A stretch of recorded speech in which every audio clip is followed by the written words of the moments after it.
Good morning, everyone. I'm really very sorry for the technical issue. Right now, we just have 20 minutes in hand. तो हम लोग क्या करते हैं, हम लोग नए टॉपिक्स का रिविजन, मतलब जो नए टॉपिक्स है उसी को हम लोग कर लेते हैं ना, ताकि हमारे ये 20 मिनट्स यूटिलाइज हो जाए. जितना समय है उतने में कर लेते हैं. छुट्टी देके कुछ मतलब नहीं है, हर एक मिनट हमारे लिए इंपॉर्टेंट है ना. Let's start. आज हम लोग क्या करते हैं, देखो प्रीवियस सेशन में अभी तक हमने क्या किया था, सेक्शन 23 किया था, सेक्शन 39 किया था और सेक्शन नंबर 40 किया था. अब आज हम लोग करेंगे प्रोस्पेक्टिस के टाइप्स. तो प्रोस्पेक्टिस के टाइप्स में सबसे पहले तो we will go with 31, 32, 33. Red herring shelf prospectus, red herring prospectus and abridged prospectus.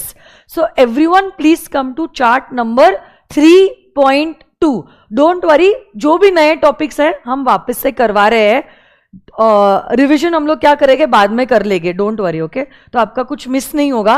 आप लोग आ जाइए चार्ट नंबर 3.2 पे. प्रोस्पेक्टिस के 4 टाइप्स है: shelf prospectus, red herring prospectus, abridged prospectus and there is one deemed prospectus. सबसे पहले जो हम कर रहे हैं it is the shelf prospectus. अभी देखो, कुछ कैटेगरी की कंपनीज होती है जिनको साल में एक बार से ज्यादा पब्लिक इशू के लिए आना पड़ता है, जैसे कि बैंक्स, फाइनेंशियल इंस्टीट्यूशंस. हर बार नया प्रोस्पेक्टिस बनाओ, आरओसी के पास रजिस्टर करो, फिजिबल नहीं होता है, because prospectus is a document which runs into pages. 500, 600, कभी कभी हजार पेजेस का भी प्रोस्पेक्टिस होता है. तो प्रोस्पेक्टिस बनाना और उसकी टेक्निकल रिक्वायरमेंट को पूरा करना, फाइलिंग करना is a very tedious process. तो ये कंपनीज को हमने दिया है कुछ रिलैक्सेशन. हमने कहा है आप क्या कर सकते हो, आप आपके फर्स्ट इशू के वक्त, फर्स्ट टाइम जब आप पब्लिक के पास जा रहे हो, उस टाइम जो आप प्रोस्पेक्टिस बना रहे हो, उस प्रोस्पेक्टिस को आप आरओसी के पास कर सकते हो रजिस्टर. एंड यस, ये वाले इशू के वक्त तो आपने जो प्रोस्पेक्टिस अभी रजिस्टर करवाया है वही आप इशू करोगे. But this prospectus is going to be valid for a period of 1 year. इसी 1 साल के दौरान अगर आपको और एक पब्लिक इशू करना है, may be second, third, fourth, fifth, तो आपको नया प्रोस्पेक्टिस बनाने के लिए और आरओसी के पास रजिस्टर करने की जरूरत नहीं है.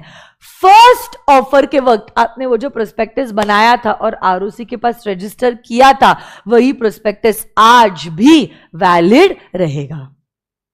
बस ये प्रोस्पेक्टिस के साथ साथ आपको एक डॉक्यूमेंट बनाना पड़ता है जिसको हम कहते हैं एज द इंफॉर्मेशन मेमोरेंडम. क्या कहते हैं?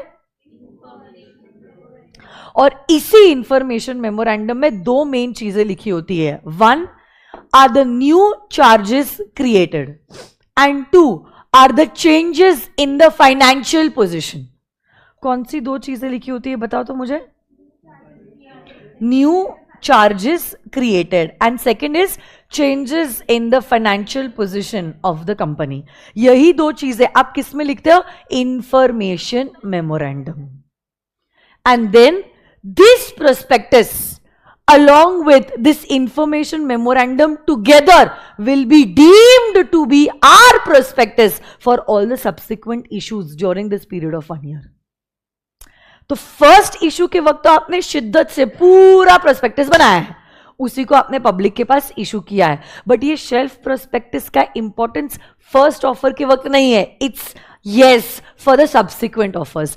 सब्सिक्वेंट ऑफर्स के लिए आपको वापस से नया प्रोस्पेक्टिस बनाने की जरूरत ही नहीं है. आप सिर्फ एक छोटा सा डॉक्यूमेंट बनाने वाले हो जिसको हम कहते हैं एज द इंफॉर्मेशन मेमोरेंडम. इसी इंफॉर्मेशन मेमोरेंडम में 2 चीजें लिखी होती है. बताओ, अब आप लोग बताओ. New charges created and changes in the financial position. और यही सब्सिक्वेंट इश्यूज के वक्त आपका originally registered prospectus along with the information memorandum shall be deemed to be the prospectus. तो सब्सिक्वेंट ऑफर्स के लिए आपका प्रोस्पेक्टिस क्या होगा?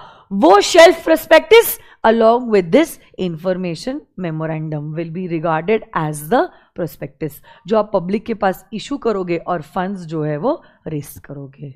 यस और no guys? So such classes of companies as are prescribed by SEBI have the privilege of this section 31 shelf prospectus. जहां पे आप क्या करोगे, प्रोस्पेक्टस को फर्स्ट इशू के वक्त तो आरओसी के पास रजिस्टर करोगे, बट उसके बाद के जो इश्यूज है उसके लिए आपको वापस से वो प्रोस्पेक्टस बनाने की जरूरत नहीं है. वही registered prospectus will still be a valid prospectus. आप सिर्फ क्या बनाते हो, IM, information memorandum. So this original prospectus that you are getting registered shall be valid for a period not exceeding 1 year. तो maximum life is 1 year. और ये validity जो है, वैलिडिटी इसके ऊपर भी MCQ आ सकता है. ये जो प्रोस्पेक्टस की वैलिडिटी है ना 1 साल की, इंस्टीट्यूट को पता है 1 साल का जवाब तो आप सही दे दोगे. देखो यूजुअली क्या हमें लगता है 1 साल ना, तो ये MCQ की तरह पूछा जा सकता है. Shelf prospectus is valid for a period not exceeding 1 year, 3 year, 5 year, 10 years. हर बच्चा 1 year बोलेगा. तो इंस्टीट्यूट अब आपको 1 year वाला MCQ नहीं पूछेगी. इंस्टीट्यूट आपको पूछेगी ये जो 1 year है ये शुरू कब से होगा भाई. ये शुरू होगा, देखो, validity shall commence from the date of opening of the first offer. इसको प्लीज यहां पे मार्क कर दीजिए एज MCQ. दोनों भी चीजें आपको MCQ की तरह पूछे जा सकती है. इनफैक्ट हो सकता है शेल्फ प्रोस्पेक्टस के ऊपर आपको शॉर्ट नोट भी आए, तब भी तो आपको लिखना पड़ेगा ना, ये जो प्रोस्पेक्टस आपने रजिस्टर किया है it should be valid for a period not exceeding 1 year from the date of the opening of the first offer. It's not from the date of registering the prospectus, it's from the date of the opening of the first offer. तो ऐसे 2-3 options रहेंगे, जिसमें से एक option रहेगा उसको ROC के पास register करने से 1 साल नहीं है. 1 साल कहां से शुरू होता है, from the date of the opening. एक ऑप्शन रहेगा from the date of the closing of the first offer. How confusing that time. So it is 1 year, agreed, but 1 year is from the date of opening of the first offer. 1 year from the date of, come on guys, opening of the first year. First year बोल रहे. 1 year from the date of the opening of the first offer. Okay. और इसी validity period के वक्त आपको नया prospectus बनाने की और रजिस्टर करने की जरूरत नहीं है. तो आप क्या रजिस्टर करोगे, सिर्फ और सिर्फ इंफॉर्मेशन मेमोरेंडम. हाँ या ना, जिसमें new charges created and changes in the financial position के बारे में बताओगे. और वो prospectus with this IM will be deemed to be the prospectus for this issue. एक बार इंस्टीट्यूट ने सवाल पूछा था, write a short note on information memorandum as given under section number 31. तो उस केस में इंस्टीट्यूट पूछना चाहता था short note on shelf prospectus. हाँ ओके. तो अगर ये 3 मार्क का सवाल है, आपको ये तीनों चारों पॉइंट कवर करने पड़ेंगे. सिर्फ इंफॉर्मेशन मेमोरेंडम का इतना सा पॉइंटर आप लिख के नहीं आ सकते. 3 मार्क का या 4 मार्क का अगर सवाल है, पूरा 31 आपको करना पड़ता है cover. So depending upon the marks you are suppose to write down your content. Okay.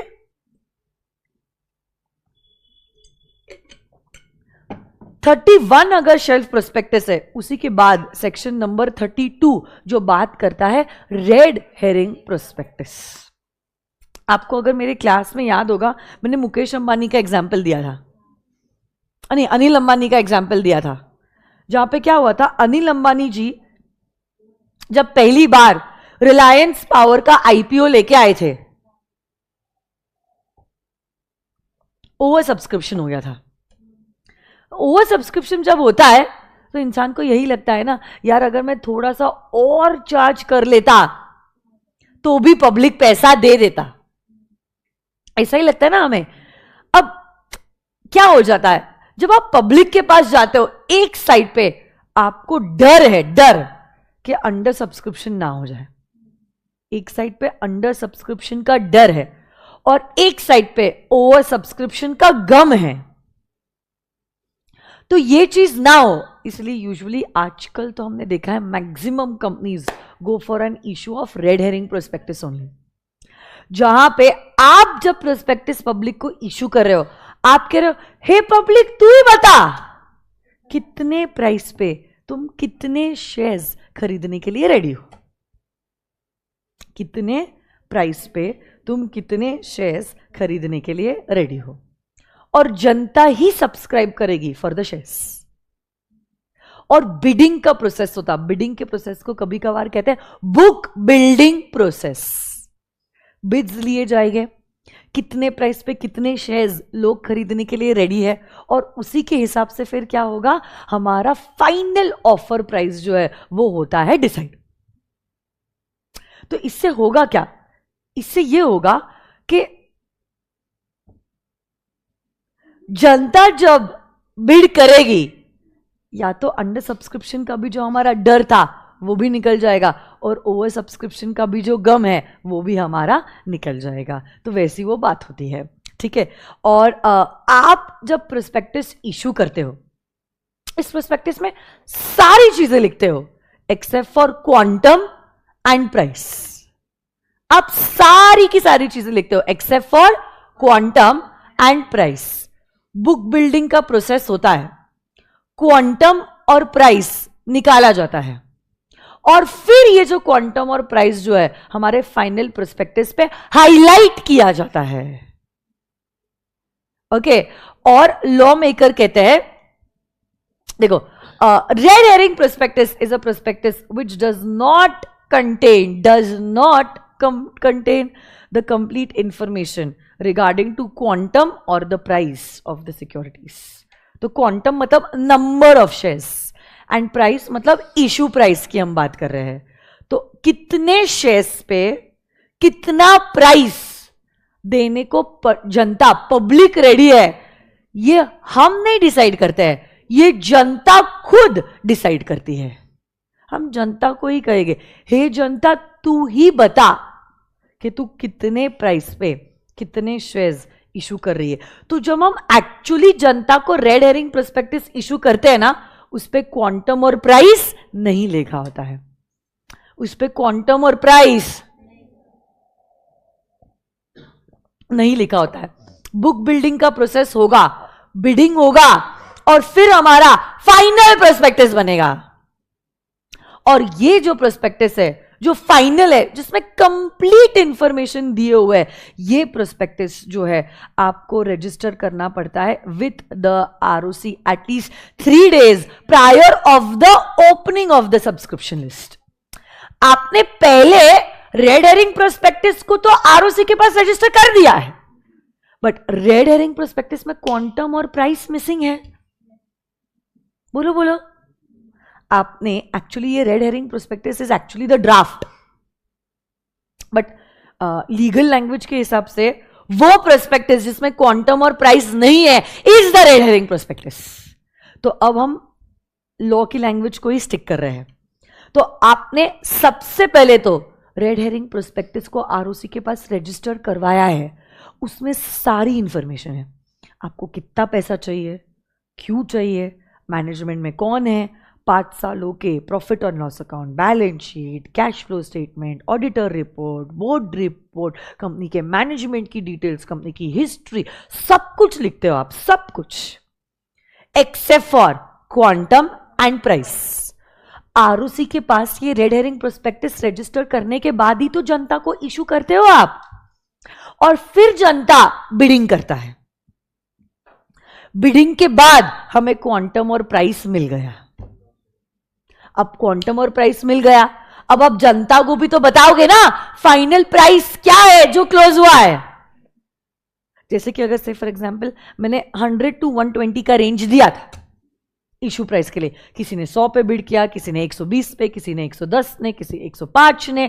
अब ऐसे केस में अब मुझे भी तो पता होना चाहिए कि फाइनल प्राइस क्या है जिस पे इशू क्लोज हुआ है। अरे हो कि नहीं, अरे बोलो। तब ऐसे केस में अब लॉ मेकर जो है वो कहते हैं आप ये बिडिंग का प्रोसेस कर लो, आप फाइनल क्वांटम और प्राइस निकाल दो, और इसी बारे में आप आरओसी को बताइए at least 3 days prior to the opening of the subscription list.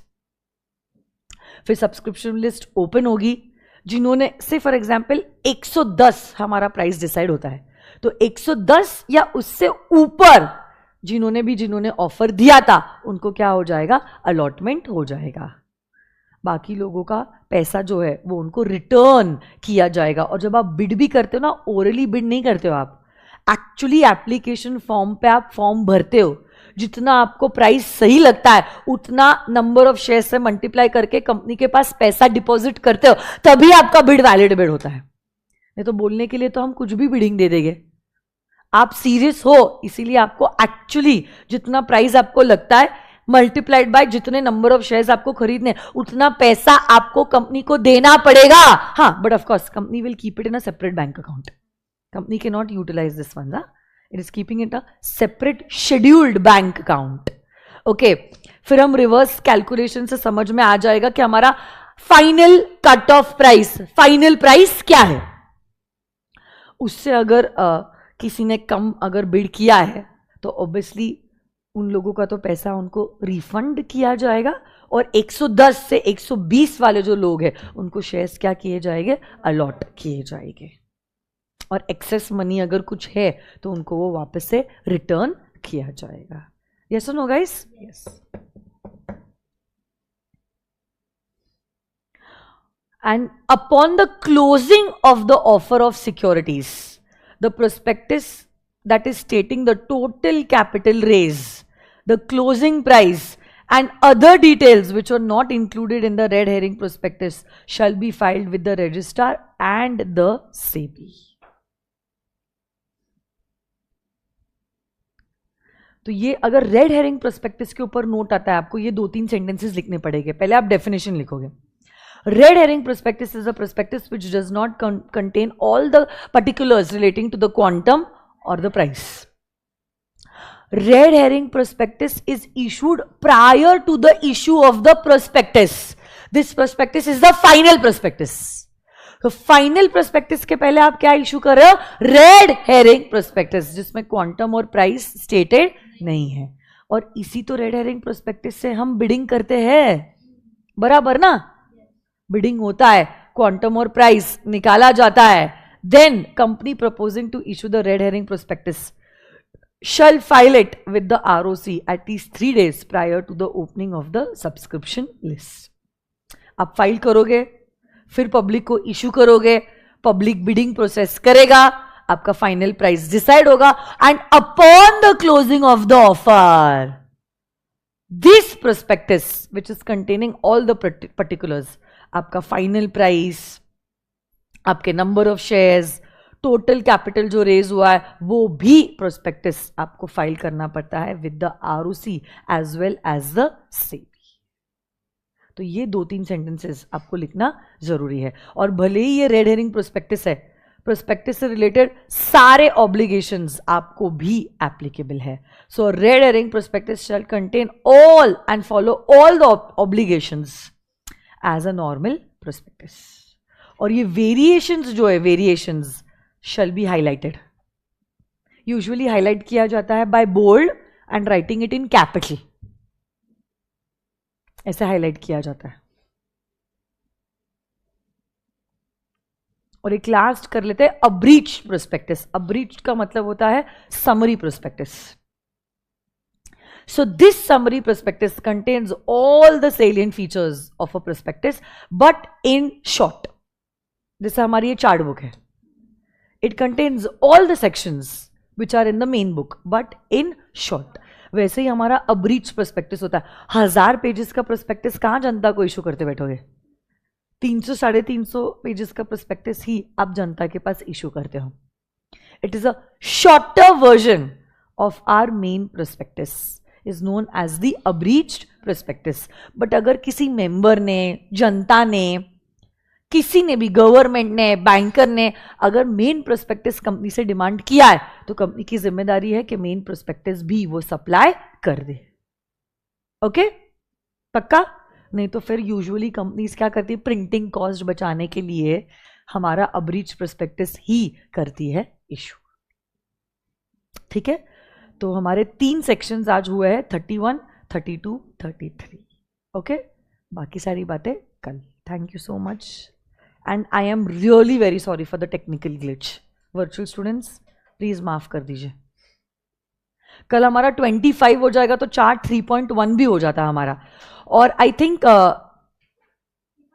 3.3 में एक ही बचा हुआ है, तो 3.1 3.3 हो जाता है. वो 2 चार्ट्स तो कल हो जाएंगे हमारे. और 3.4 में भी 39 तो हो ही गया है, तो ये दोनों भी कर लेंगे हम. तो हमारे इस चैप्टर के 4 चार्ट्स कल कंप्लीट हो जाएंगे. उसके बाद एक ही चार्ट बचता है ना. आज क्वेश्चंस नहीं हुए, really really very very sorry. कल करते हैं. Thank you so much. Bye bye. एक काम करो ना, स्टॉप कर दिया तूने.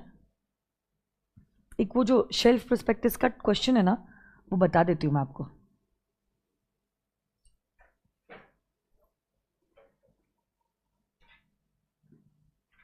वो आप होमवर्क की तरह करके आओ. कैसे क्वेश्चन पूछता है आपको भी समझ में आएगा. इंस्टीट्यूट, ये देखो पहला ही क्वेश्चन है. और इस चैप्टर में थोड़ा सा टेक्निकल लैंग्वेज आपको यूज करना पड़ेगा, तो आप लिखो, आपके बहुत फायदे में रहेगा. Question 1 is for your homework. What is shelf prospectus? Okay, and state the importance of shelf prospectus according to the companies act. वही 4 पॉइंट्स आपको लिखने हैं शेल्फ प्रोस्पेक्टस के लिए.